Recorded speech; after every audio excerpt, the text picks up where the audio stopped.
Naam. Kalimat murabbi asal muasalnya daripada kata tarbiyah, Ustaz. Wah, kata pendidik. Pendidik. Jadi setiap guru secara globalnya ya murabbi, secara globalnya, secara umumnya, karena mereka mendidik murid-muridnya. Tapi dalam istilah ulama tasawuf, ya, kalimat murabbi itu mempunyai makna yang sangatlah tinggi. Wah, kata bukan hanya sekedar guru atau bukan sekedar orang yang memberikanmu ilmu, tapi juga benar-benar melahirkan ruhmu. Begitu. Itu murabbi itu. Benar-benar yang mengeluarkanmu dari kegelapan hawa nafsu menuju kepada ma'rifat Allah Ta'ala. Nah, itu murabbi. Yang luar biasa murabbi ini, dan panjang pembahasan tentang murabbi itu ya. Kadang-kadang benar ketemu antara murid dan guru yang dibilang murabbi itu. Kadang-kadang ketemunya cuma sebentar, tapi luar biasa kesannya itu. Nah, dan kadang-kadang dan orang yang murabbi itu, seorang guru yang murabbi, dia bisa mendidik muridnya walaupun dari jarak jauh.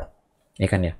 Oh, banyak ceritanya. Cerita Syekh Bakar bin Salim atau ceritanya Habib Ali Habsyi sendiri dengan gurunya Imam Al-Habib Abu Bakar bin Abdullah Attas. Padahal pertemuannya cuma, kata Habib Ali, bisa terhitung dengan jari pertemuannya. Itu singkat-singkat semua, tapi benar-benar luar biasa kesan tarbiyah yang Habib Abu Bakar Al-Attas sampaikan. Karena yang namanya guru kan banyak. Ada Syekh Al-Barakah, Syekh Al-Ta'alim, ada juga Syekh Al-Futuh. Wah, itu yang murabbi itu. Nah, ala kulli hal, untuk sebagai rujukan, di sini ada beberapa kitab. Di antara yang paling tenar kitabnya Imam Sya'rani, yang paling banyak ngebahas masalah itu, Fil Lawagih. Banyak Imam Sya'rani membahas masalah seorang guru, kriterianya murabbi bagaimana, dan adabnya seorang murid kepada gurunya, bila mana dia melanggar janjinya atau melanggar perintahnya, itu apa yang ia dapatkan. Wah, itu panjang lebar, kitab Imam Sya'rani membahas masalah itu.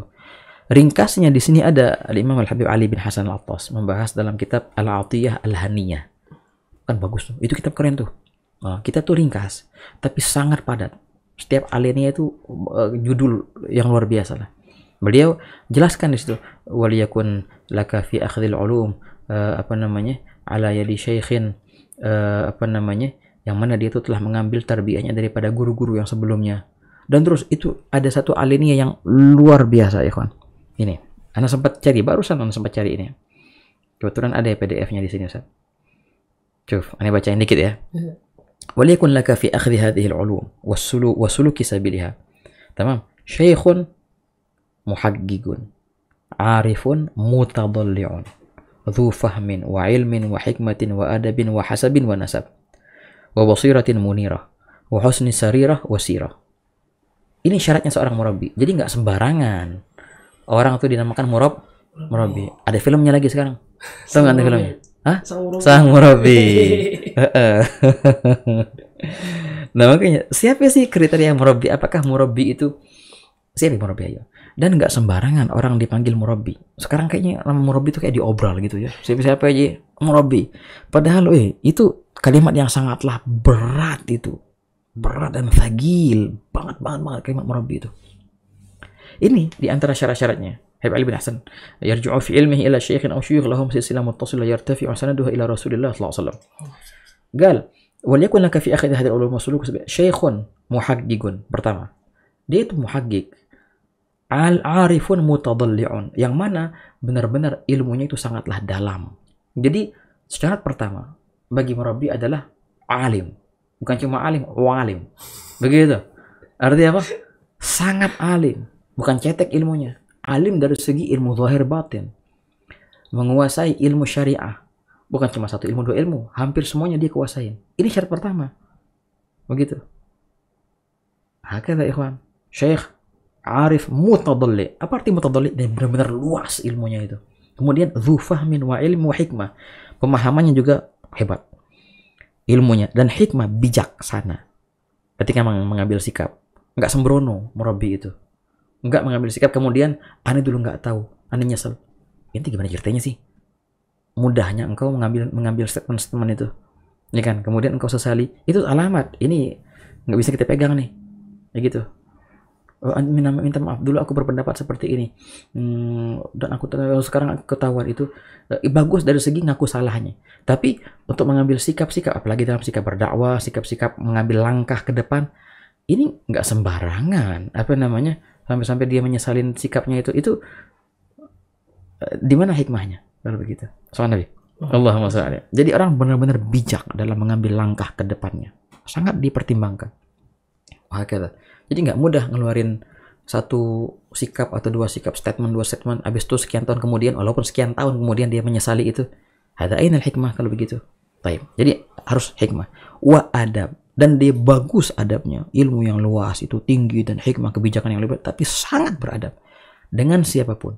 Anak kecil, orang besar, orang sesama dia. Adabnya luar biasa. Dan adab yang muncul itu terlihat oleh siapapun. Wahakata. Pengamalannya terhadap syariah. Bukan dia mukhalif li syariah, enggak, justru dia sangat sempurna mengamalkan syariah. Sunnah-sunnahnya dia muwadhabin, gobliyah ba'diyah, contohnya duha, witirnya, qiyamul lailnya, Qur'annya enggak pernah lepas setiap harinya. Itu begitu tuh murabbi itu. Nabi. Oh, na'am, Allah saya. Dalam masalah ya. Iya kan makanya. Yang tadi antum bilang sekarang nama murabbi bahkan kayak udah diobrol berarti. Iya, makanya tuh anjing bingung. Kita mikir berarti di mana kita nemuin model kayak gini sekarang? Nah, itu dia pertanyaan yang apa namanya nimbul sendiri. Soal yatrah nafsuh. Nah, di mana kita menemukan seorang murid? Ada jawabannya di sini, ntar. Makanya mahma sadagal murid wajada syekh alal abwab. Itu kuncinya satu sih. Kuncinya kita sungguh-sungguh untuk mencari mereka, maka pasti akan menemukan mereka. Allah Ta'ala bakal giring kepada mereka. Berdoa senantiasa, ya Allah, dekatkan aku kepada seorang murabbi itu, ya Allah, yang paling dicintai oleh nabimu. Pasti Allah Ta'ala akan mengirim, nggak tahu gimana ceritanya, tak tahu ke dia. Emang gitu sih, kesungguhan dari murid itu kuncinya. Habis tapi wa basirah munirah. Masya Allah, mata hati yang sangatlah terang.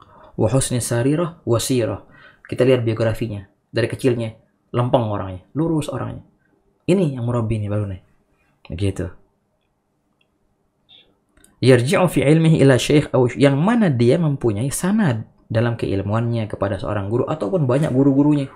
Wahakata, yang silsilahnya muttasilah, sampailah silsilahnya ila yartafi'u sanaduha ila Rasulillah SAW, sampai sana. Jadi benar-benar dia mengambil tarbiyah dari seorang guru yang murabbi juga, yang telah mendidiknya dan mengizinkannya untuk mentarbiyah yang lain. Itu kunci, Ustaz. Benar-benar. Jadi tarbiyah itu suatu yang diizinkan. Jadi ada ijazahnya dalam tarbiyah begitu. Jadi nggak sembarang orang mendidik murid. Sebenarnya ente diizinin sama guru ente untuk mendidik murid. Begitu. Benar-benar mendidik murid tarbiyah gitu ya, bukan cuma belajar ngajar. Enggak, benar-benar tarbiyah, tazkiyah, isal ilallah Ta'ala. Itu perlu izin dan ijazah dari seorang guru itu.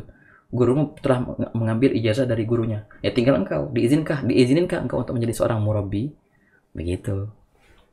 Jadi bukan cuma ilmu yang bersanad, hatta tarbiyah wa tazkiyah itu pun perlu sanad. Wahakadha. Dan terus di sini, wahakadha. Ini penting. Wa ta'lam minhu li'annak wa ta'allam minhu. Belajar engkau darinya. Li'annaka bidzalika tasiru lahu ibnan fayakunu laka aban. Dengan ini, kalau seandainya benar syekh itu syekh murabbi dan engkau telah benar-benar pasrah kepadanya. Kata beliau, nah, bismillah. Kalau begitu, engkau jadi anaknya dan dia jadi ayahmu.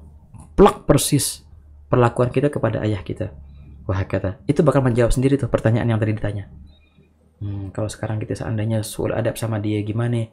Apakah batal murabbi tarbiyah kita? Ada nggak batal? Oh, ini bukan ayahku lagi sudah. Enggak kan? Nah sama juga kayak gitu. Wah kata. Tapi dari sisi lain, kita harus memperlakukan beliau sama dengan adab kita ke orang tua ya. Betul, wahakata. Bahkan kan banyak yang bilang haknya seorang guru itu lebih agung daripada haknya seorang ayah. Wahakata. Kalau ayah melahirkanmu, memindahkanmu dari alam yang menjadi sebab musabab, artinya dari alam yang tidak ada menjadi ada, jasad. Tapi kalau murabbi, ruh yang melahirkan ruhmu, begitu, yang menyucikannya. Makanya dia bilang wa yahsulul ittisal ruhi, hakala adriki alladhi adraka bihi Salman, begitu contohnya. Wa jara alaihi salaf wal khalaf. Jadi benar, hubungan jiwa, hubungan hati yang lebih erat daripada hubungan darah. Dan nggak ada cerita murabbi melanggar kita untuk berbakti kepada orang tua. Itu murabbi nyasar itu. Wah kata nggak ada. Yang murabbi namanya pasti mendukungmu untuk berbakti kepada orang tuamu. Ya kan ya. Banyak orang bilang, Bib, gimana? Tapi kalau seandainya gurunya bilang kayak gini, abahnya bilang kayak gini, berarti harus ragukan tuh sebenarnya. Maksudnya gimana? Nggak ada cerita murabbi menyuruhmu untuk mendurhakai orang tuamu. Nggak ada sama sekali itu. Soal Nabi. Allahumma sholli alaihi. Rasulullah, jangankan murabbi, Rasulullah aja ketika ada orang yang mau ikut jihad, Tamam. Nabi bilang, gimana engkau meninggalkan orang tuamu dalam keadaan menangis? Gal irja' fafihima fajahid. Pulang. Berjihadlah dengan berkhidmat kepada orang tuamu. Rasulullah aja gitu. Nah, gitu ya kan. Wah, panjang di sini.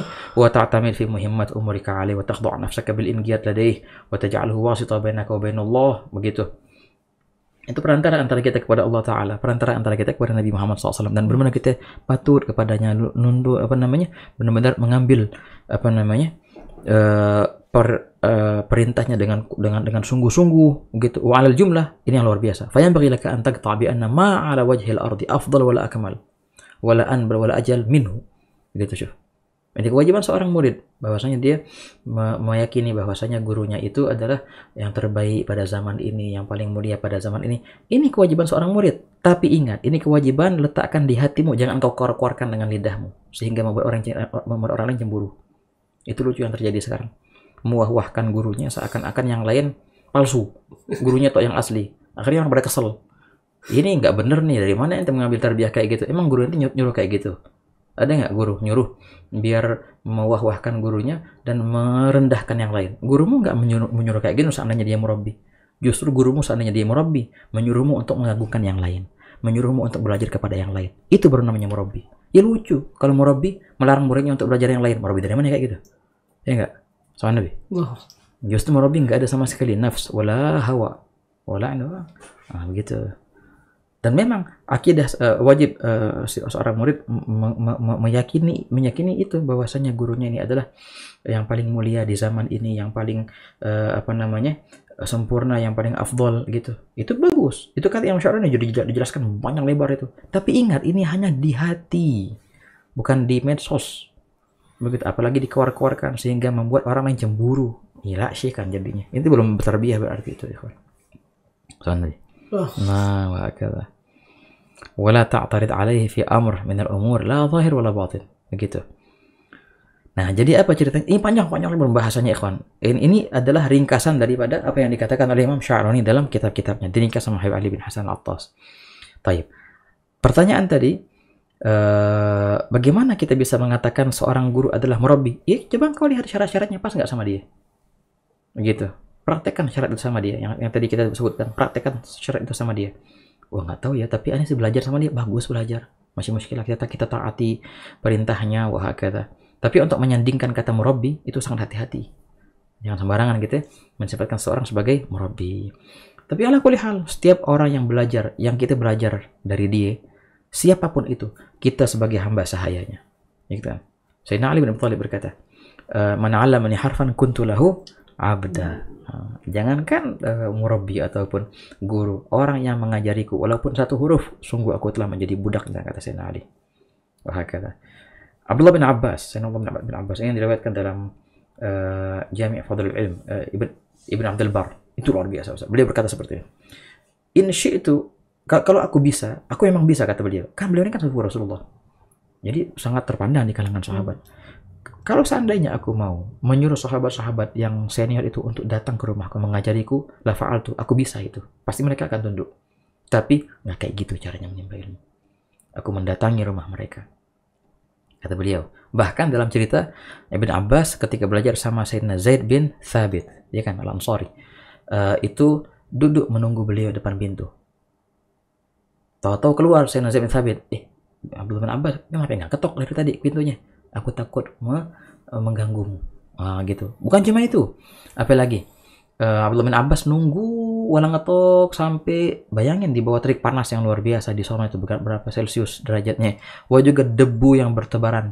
Sampai-sampai orang bilang kalau kita lewat depan rumahnya Zaid bin Thabit seakan-akan kita melihat patung yang lagi duduk. Bukan patung itu manusia itu. Ibn Abbas lagi duduk nungguin sampai segitunya. Ini suatu adab dengan seorang guru. Siapapun itu yang mengajarkan kita harus beradab kepada semua. Tapi untuk menyandingkan kata murabbi, nah ini harus hati-hati. Begitu ya, kawan. Soalnya bukan berarti menganggap remeh ya, bukan para guru-guru itu. Enggak, semua guru-guru kita sama. Mari kita belajar, ikhwan, untuk menjunjung tinggi tanpa merendahkan siapapun. Wah, bagus husnudzon kepada semuanya. Kalau kita ngebahas fulan seakan-akan dia yang paling hebat. Ngebahas satu lagi seakan-akan dia yang paling hebat. Sama sekali nggak ada memukul atau merendahkan ke yang lain. Sama sekali nggak ada. karena ini ya yang kita bicarakan, karena ini seakan-akan dia paling hebat. Nomor 2 yang kita bicarakan, inilah yang paling hebat, dan terus seperti itu. Tuhan Nabi. Allahumma shalli alaihi. Naam. Kalau ujian gimana ya? Pasti seorang murabbi biasanya menguji murid-muridnya. Kalau seandainya dia murabbi beneran dan muridnya itu benar-benar ada kesungguhan mau usul ilallah di tangannya, pasti diuji oleh guru-gurunya itu macam-macam ujiannya. Entah itu diusir kadang-kadang, ya enggak? Entah itu disuruh melakukan perihal yang bagi dia gengsi kadang-kadang. Noh, beli minyak, ngantri itu di pasar. Nah, padahal ini orang kaya nih ceritanya nih. Dia bisa aja nyuruh pembantunya. Tapi enggak namanya ente. Nah, saya Ali bin Syekh bin Syahab dulu. Ketika mau belajar dari Imam Haddad lihat siapa itu di bawah? Ali bin Syekh. Oh, anak orang kaya. Ayo kita uji dulu katanya. Katanya Ali bin Syekh, mau ngapain? Mau belajar Habib. Oh ya, marhaba. Coba beliin ikan asin dari pasar. Dan jangan pakai kresek bawanya. Ini orang kaya nih. Orang kaya. Dalam managibnya itu beliau tinggal di Damun. Kalau beliau ke Tarim setiap sholat subuh di Masjid Ba'alawi, itu beliau tidak menginjak tanah kecuali punya dia. Berarti Masya Allah, sak kota itu banyakkan tanah punya dia. Kaya. Ketika mau belajar sama Imam Haddad, diuji sama Imam Haddad. Disuruh ngapain? Beli ikan asin. Dan kan kalau di sana tuh ikan asin makan orang miskin, ya kan? Dibawa tanpa kresek. Jadi apa? Ya khair marhaba. Turunlah Ali bin Syekh ini ke pasar dan beli ikan asin. Orang baru bingung. Teman-teman nih. Ini orang teman-teman ke pasar beli ikan asin lagi. Bawa ditenteng begitu, nggak pakai kresek. Begitu. Dan sampai ke rumah Haddad. Nih Habib nih, apa yang antum pesan tadi barusan? Nah, katanya nanti lulus berarti ujian. Ya, baru belajar kita.